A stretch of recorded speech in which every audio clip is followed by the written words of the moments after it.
if we were growing that child in our hands and every day you came home and you saw us welding and molding and making eyes and nose and mouth and organs with our hands, you would come home every day and say, oh my God, did you make those limbs today? That is incredible. That is childbirth.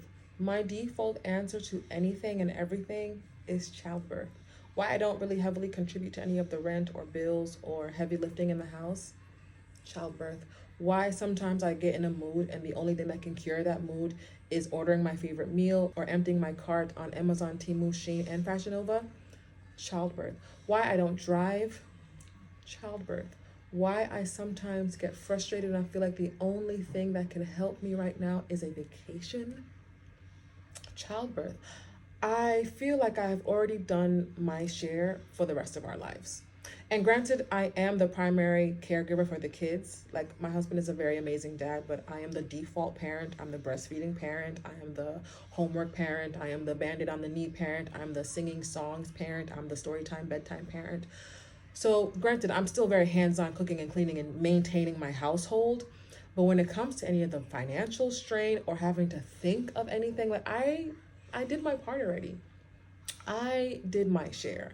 And even when my kids are 16 and something is I've done my part already. Yes, your part is consistent over the rest of our lives. And I understand that's a lot of responsibility, a lot of heavy lifting, because after my husband finishes with his work, he still has to come home and help me in the house. And he doesn't have any excuse to having to not help me. But I still feel like I've done my part already, because childbirth. Do you understand that women die? Do you understand that women are near death? Do you understand that there's no other pain that's equivalent to childbirth? Not even a heart attack. Some people survive heart attacks and say, hey, I passed out. I don't know. Childbirth. Childbirth, no matter how you deliver that child, whether it's a cesarean, whether you're in a water bath, whether you're in epidural, non-epidural, it doesn't matter. Childbirth is such a huge thing. And I think because women have been doing it since the beginning of time, it gets minimized, it gets desensitized.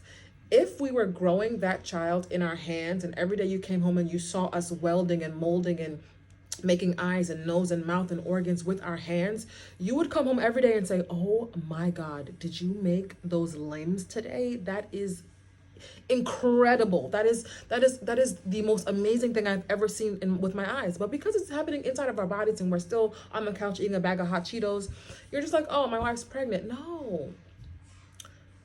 It's something that needs to be applauded every second of the pregnancy, every second of the delivery, because you could die on that table. The amount of blood that we lose, the complications that could happen, the stress of it all, the pushing, the cutting, whatever it is.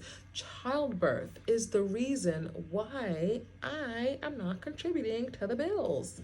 I did my part already.